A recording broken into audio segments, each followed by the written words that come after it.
Hello there, welcome to the Saroy channel, wherever you are in the world, and so much love to each and every one of you.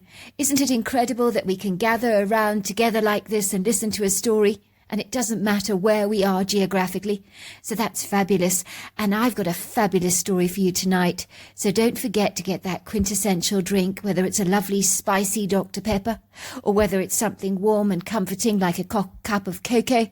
Go and get it, because I've got a fabulous story for you tonight. But before we get started, don't forget to subscribe to the channel. Click the notification bell and the thumbs up. And let's get started with tonight's story. Dear Sarah, and all your lovely listeners.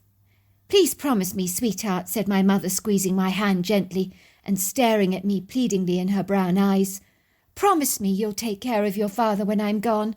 I just don't want your father to be alone for the rest of his life. Please will you try and find him a kind, loving woman with a good sense of humour, someone who will love him. He didn't sign up for me to be taken away from him so soon. But you're the love of his life, Mother. You know how he feels about you. He could never replace you, never. You can't ask him to do that. You've heard what he said, that there'll never ever be anyone like you again. You know, Dad is steadfastly loyal, Mum. Sweetheart, I'm not asking for your father to replace me. I'm asking for you to find him a loving companion, someone who can bring him friendship, laughter, joy in his life. I don't want him to be alone. Don't you understand that? The idea of your father being miserable, sad and lonely, oh, it just breaks my heart.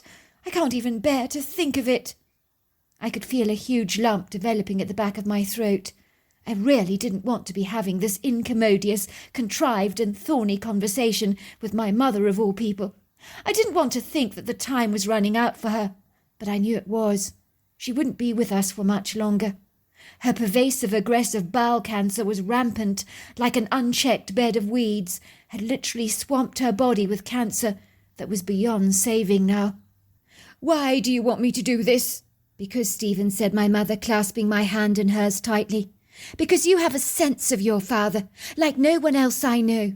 Much more so than your two older brothers. You get him. You're intuitive, astute, incredibly perceptive. You would know what he needs in a woman, beyond the superficial scaffolding of just a pretty face. I choked on my words. Was I hearing right? Had my mother lost leave of her senses? Are you kidding, Mum? My shambolic relationships with girls are such a tumultuous mess. I can't make any of them work. Why would I be any good at finding Dad a wife, if my luck is anything to go by? That's why I believe in you, sweetheart. I think you'd be great. I guarantee you'll be able to use those negative experiences with your personal relationships to your advantage, like building blocks of wisdom gained from all your mistakes. You'll be able to pick up any red flags, I'm sure of it. Well, how will I know if you approve of my choice? That is, of course, if I do manage to hypothetically find Dad a wife, and that is a very big if. Well, I tell you what, said my mother, giggling. I'll send you a Bigfoot. It's a marvellous idea. That will be my clear sign that I approve of the woman you've selected for your father. That given, of course, the angels in heaven are on board with this outrageously good idea of mine. And, of course, if it's permissible and possible on the other side to send you a sign like this, then I almost certainly will. And if it's possible, I'll do what I can to help you in your search for a wife for your father. I might be able to steer you in the right direction. You never know. Are you kidding, Mum? Are those things even real? Bigfoots, I mean. My mother's eyes twinkled. You better believe they are. I saw one on a hike once, watching me through the trees. Oh, she was lovely. She was so curious, with beautiful brown eyes. I remember for a moment our eyes met. Then she just glided away. It was one of the most magical moments of my life. It felt like we made a connection. All right. I can't promise I will succeed in this endeavour, but I will promise you this, that I'll do my level best, but don't hold me to this. Thank you, sweetheart. That's all I could ever ask of you. To tell you the truth, I felt slightly peeved that my mother had thrust such a prodigious responsibility upon my shoulders. I mean, trying to find my father another wife when I was only 22 years old was borderline ridiculous. I wasn't particularly good with finding young women to date myself. I had an atrocious record of relationships that had all frazzled away into nothing after the first month, like an auspicious firework sparkler that at first glance appears propitiously promising as it instantaneously ignites into a glittering, flowering display of hissing flames. But moments later it starts to die, and you're left with a very disenchanting, buckled, smouldering stick. None of my relationships had staying power. I always selected girls that were completely wrong for me, where our personalities would invariably just clash. I didn't think I could do it. Yet I knew my mother was absolutely right. If my father was going to live a full life, he almost certainly needed a companion. My father was the type of man that was so steadfastly loyal, devoted like an old faithful dog, that would lie on its owner's grave until he died himself from a broken heart. I'd heard of dogs like this before, mourning the loss of their owner. My father was the human equivalent. You heard of couples all the time that died within a year of each other, possibly because living without each other simply got too hard. I knew once my mother passed away, my father would invariably shut himself away to live a solitary life like that of a hermit in a cave, disconnected, detached, and disengaged from the rest of the world. I knew he would never even look at another woman, unless I set him up with someone against his wishes, and believe me, that in itself would not be an easy task. My parents' marriage had been electric.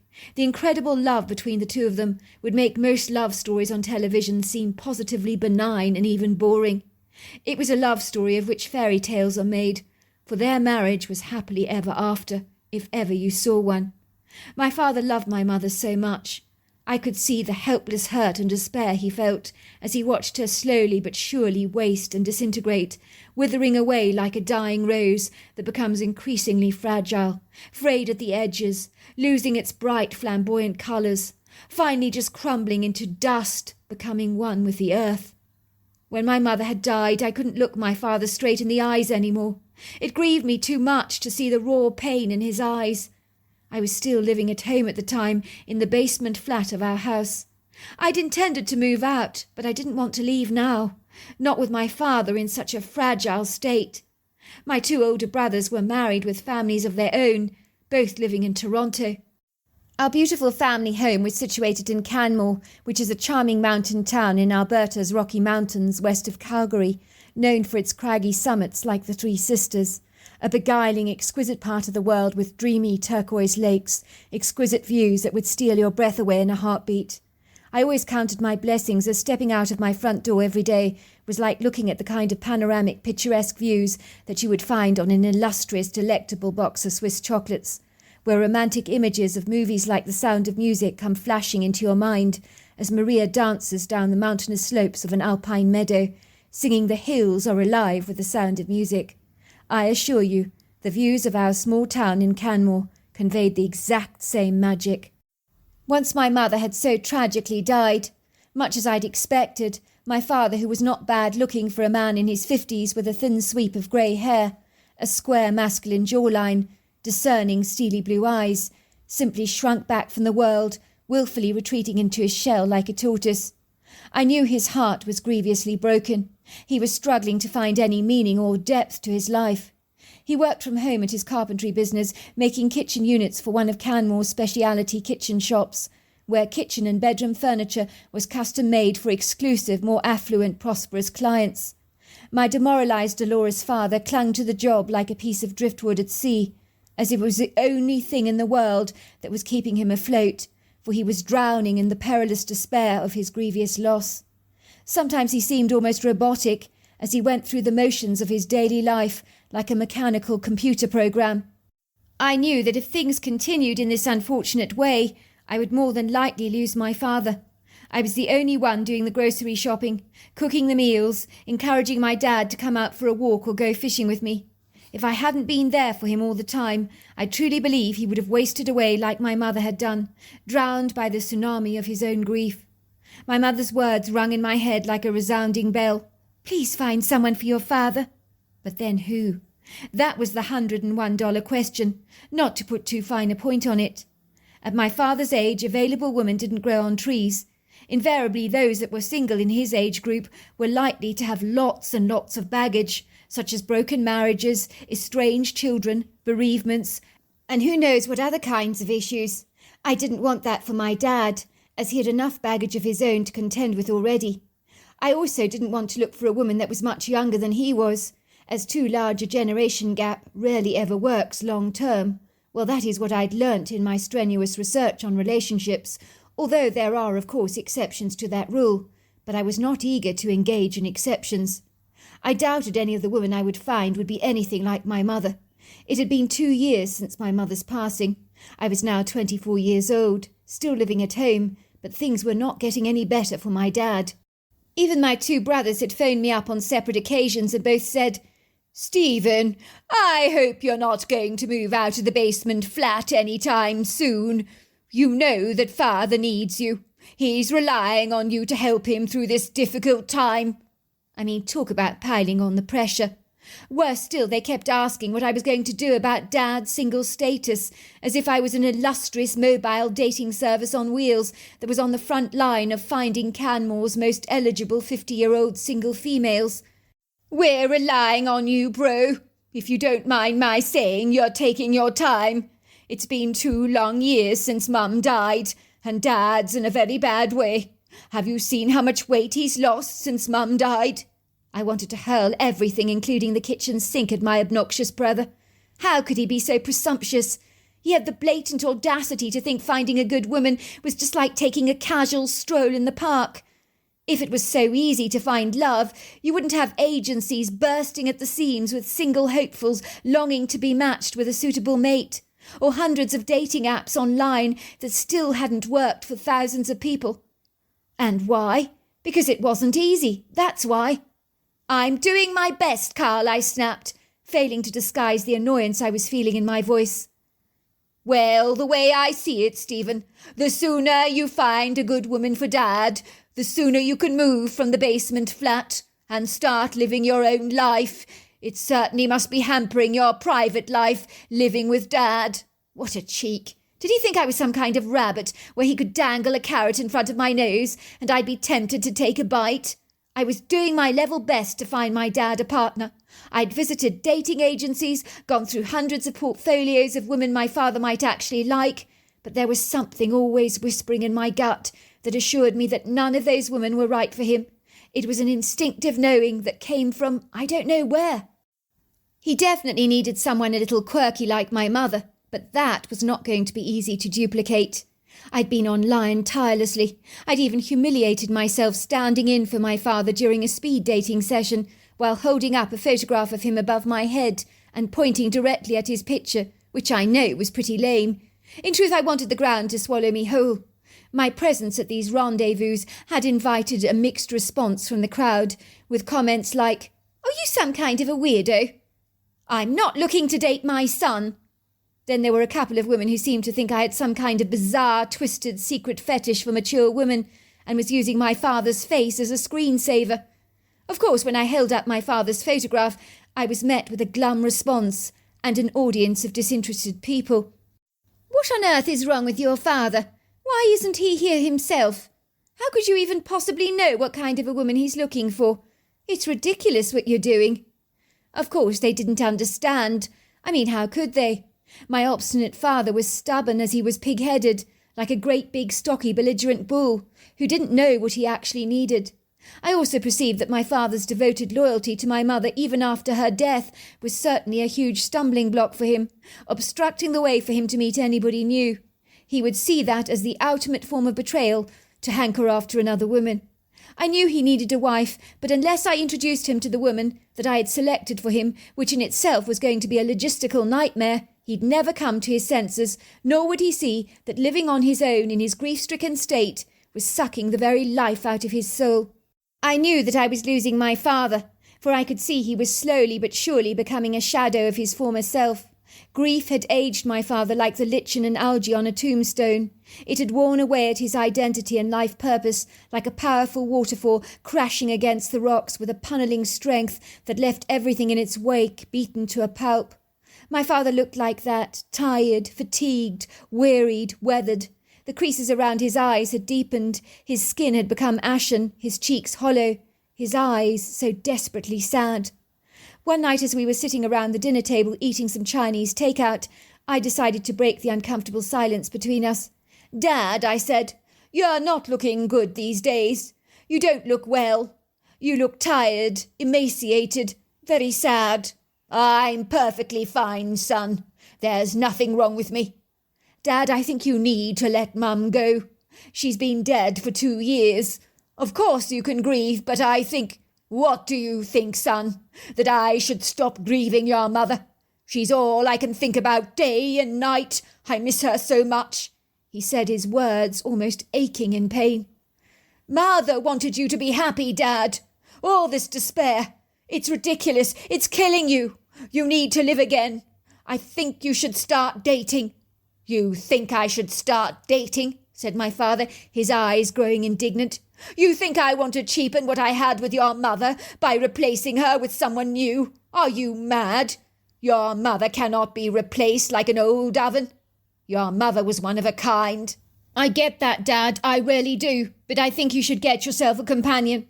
It doesn't have to be the romance of the century, but a solid friendship would be very nice."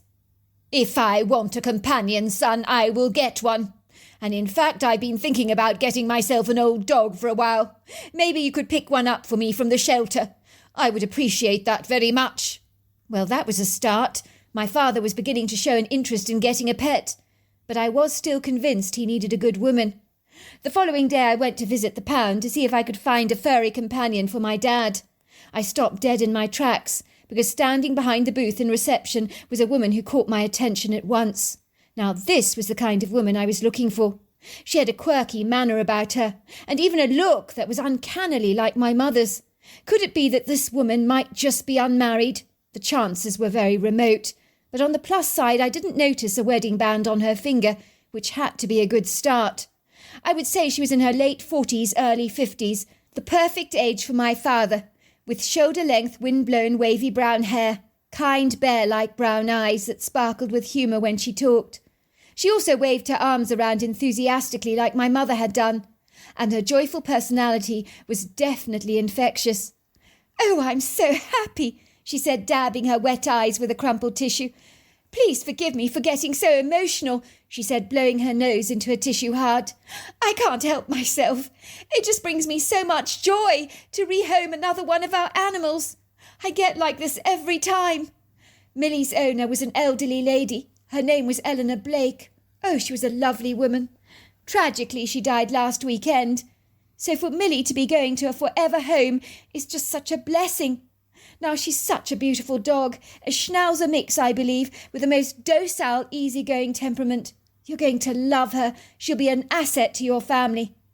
The woman who was going to adopt little Millie was cradling the dog in her arms, while it was affectionately licking her face.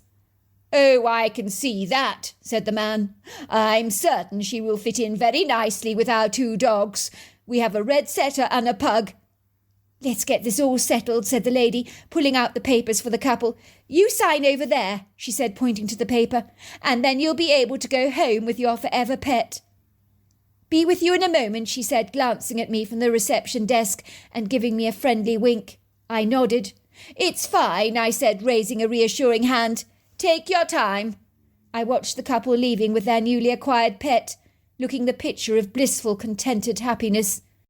"Hello over there," said the woman, approaching me with an eager rambunctiousness that rather reminded me of a friendly retriever. "So sorry to keep you waiting. How can I be of help to you?" I stumbled on my words. I might as well say exactly what I was thinking. I mean, what was the point of beating around the bush anyway? It never got you anywhere.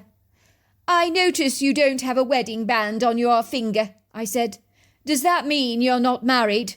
The woman laughed, a bright musical laugh. "You are cheeky," she giggled. "What are you implying?" "No, I'm not married." "Why not? I mean, you're an attractive woman. You should have men beating the door down to date you.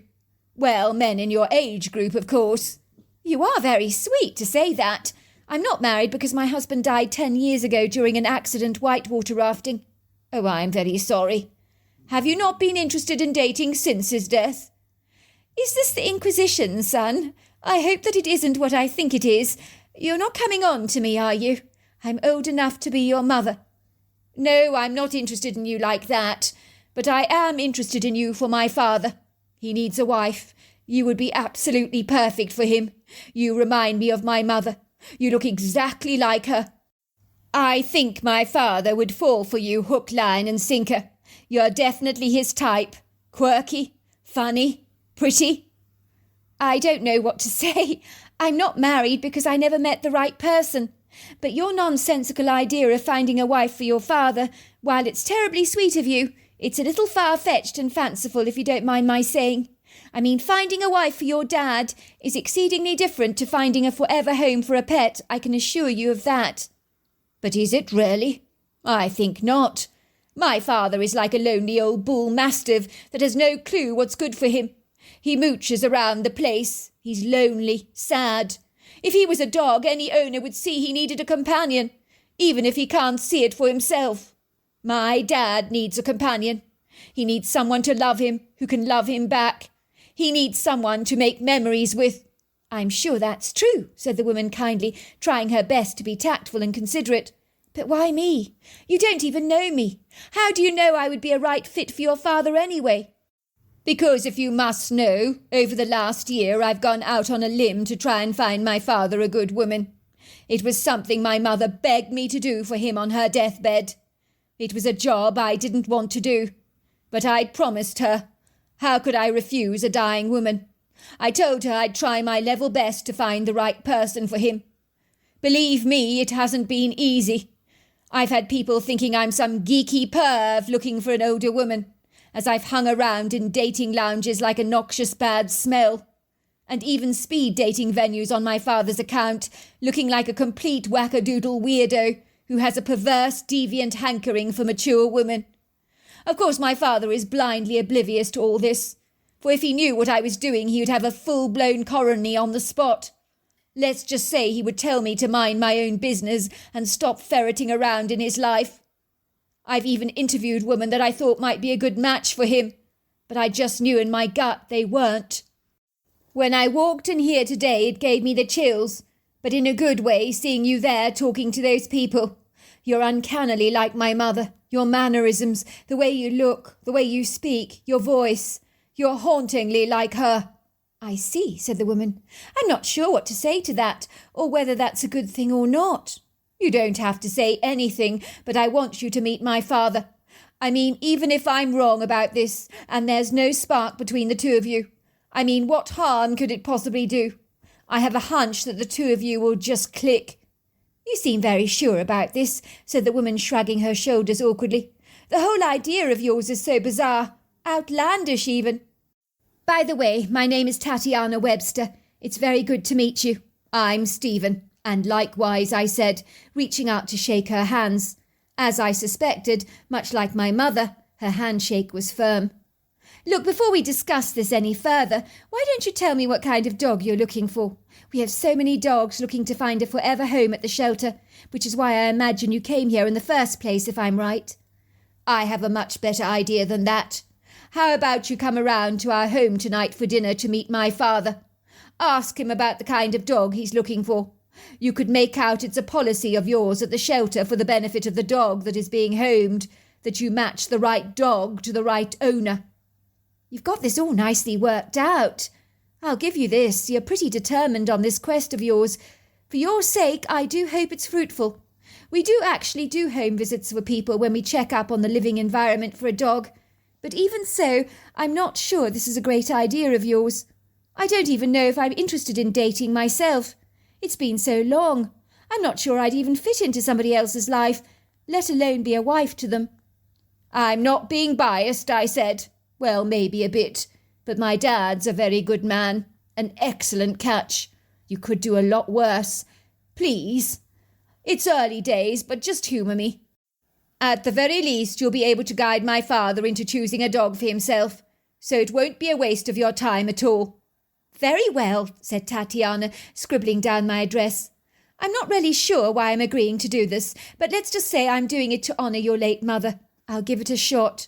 Thank you, I said, giving Tatiana a warm hug. What are you doing? Asked my father, entering the kitchen. You look very industrious. Something smells jolly good in here. What are you cooking?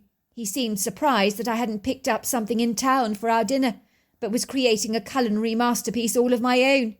"Your favourite," I grinned. "It's chicken stew and dumplings. I followed Mum's special recipe. There's apple pie and cream for afters."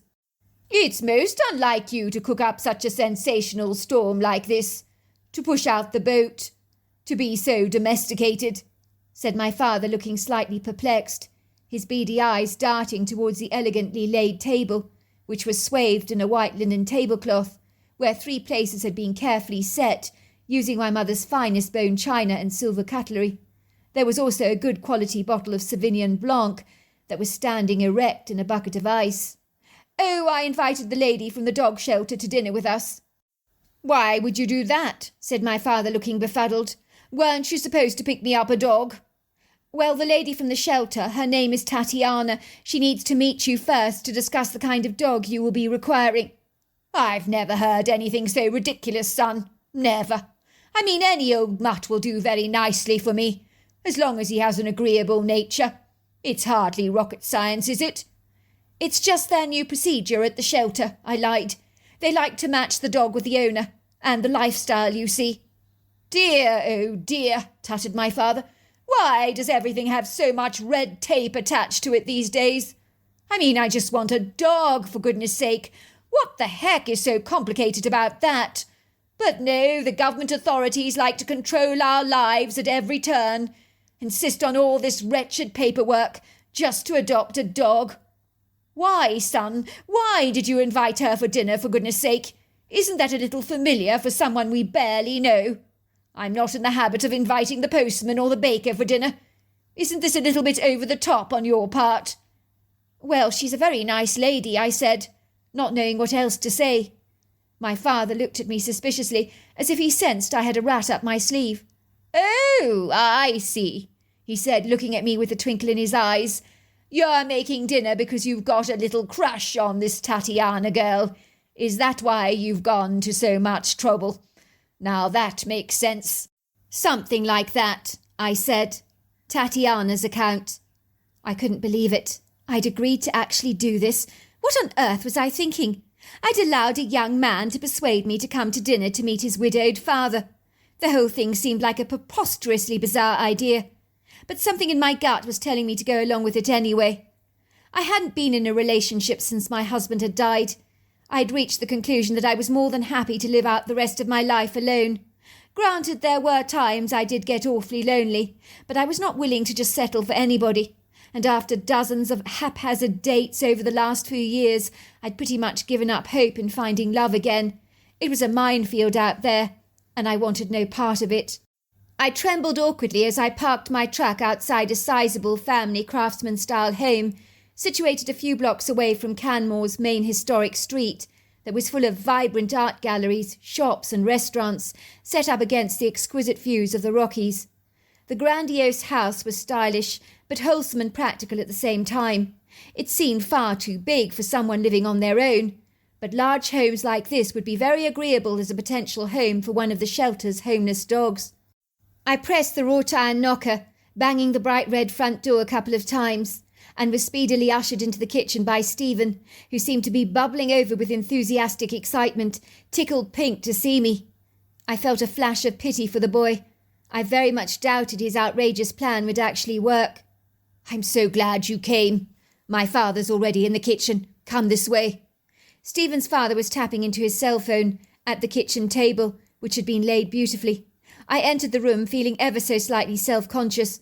What the heck was I doing? I secretly scolded myself. "This is Tatiana from the shelter, Dad. She's here to discuss the dog you will be acquiring shortly with you." Stephen's father glanced up at me. A chill went down my spine. Oh my God, I thought. He was the splitting image of my late husband. How was this even remotely possible? Stephen's father looked up at me in surprise, as if I was the very last person he expected to see standing in his kitchen. His face broke out into a warm, sunny smile. "Hello, Tatiana," he said, reaching to shake my hand warmly. "I'm Christopher." His steely eyes met mine. There was a spark that ignited between us, a passion that was smouldering like an ember in a fiery crate. It happened so fast it was like we were drawn to each other like moths to a light. I'd never experienced such an immediate attraction before, as relationships invariably took time to develop. But in our case, the two of us couldn't take our eyes off each other. None of us even realised that Stephen had surreptitiously left the room to make himself scarce, with a huge grin on his face. I caught him throwing me several thumbs up and a fleeting told-you-so kind of look. Before long, we became so lost in conversation. Christopher and I talked to the early hours of the morning, only eating the now cold food at midnight, but neither of us even realised it was cold. It tasted so very good. Tatiana, I have to say, I think this is the first time in 2 years I've actually enjoyed my food. The moment you stepped into the kitchen, it was like winter melted and spring was born. Even the topic of the dog shelter had just whizzed away as we became consumed by our interest and intrigue in each other. We even started to dance on the kitchen floor to some music that had magically started playing in the kitchen, which had been sneakily set up by Stephen to create the perfect romantic mood. When it was 2 o'clock in the morning, Christopher begged me not to leave. "If you go, it will break my heart. I've already lost one I loved. I can't lose you as well. I've only just met you, but I feel like I've known you forever." "But I'm not leaving, Christopher. I will be back, I promise." "Marry me," said Christopher, "so that you never have to leave again." I didn't say no when he asked me to marry him, because I knew it felt right, even though this was positively the fastest marriage proposal on record. We'd both been given a second chance at love. I wasn't going to look a gift horse in the mouth, but seize the moment with both my hands, which is what I did, and what we did, if you like. Stephen's father's account. When Tatiana first entered the kitchen, I was stunned. I was expecting to see a young woman Stephen's age. Instead, I was staring at a woman who reminded me so much of my late wife. I never imagined I'd ever meet anyone remotely like her again, but it seems I was wrong. I knew that the old me that had become so lost was resurfacing again like a perennial flower reappearing after a long, insufferable drought. Tatiana possessed those quirky mannerisms that I'd found so attractive in my late wife. She was bubbly and fun. I loved everything about her. Strangely enough, I reminded her of her first husband, which in itself was rather strange. It seemed that we both connected on every level, as if we'd known each other all our lives. Asking her to marry me was the best decision of my life. It seemed the most natural thing to do, as from the moment I saw her, I knew I couldn't let her slip through my fingers like butter. Our wedding was a very personalised small ceremony, and on the eve of our second anniversary, I decided to take Tatiana camping. I chose the Bow River campground, which is located north of the Trans-Canada Highway of the Three Sisters Overpass, which is a choice spot for fishermen, given the abundance of rainbow trout, brown trout and whitefish on offer. That is, of course, if you do manage to catch any, and that is a big if. We set up a cosy camp on a beautiful clearing overlooking the glittering silver expanse of the Bow River, where the scenic vistas and wondrous views were so delicately reflected on its gleaming surface. On one side of the river was a pretty flowery meadow, and then there were clusters of alpine trees with their long, slender trunks and pine-covered boughs penciling into the cobalt blue sky like tall, willowy skyscrapers. In the furthest distance, rising proud and tall against the sky, were the silhouettes of the mountains that always looked like they'd been generously sprinkled with icing sugar. I decided to make our anniversary special, so I scattered the entire tent with white rose petals, and me and Tatiana spent the day having the most marvellous time fishing and hiking. We cooked the 4 rainbow trout we caught over an open grill, and it was melt-in-the-mouth delicious. We drank champagne and ate homemade pasta with black truffle sauce, followed by thick slices of caramel cheesecake.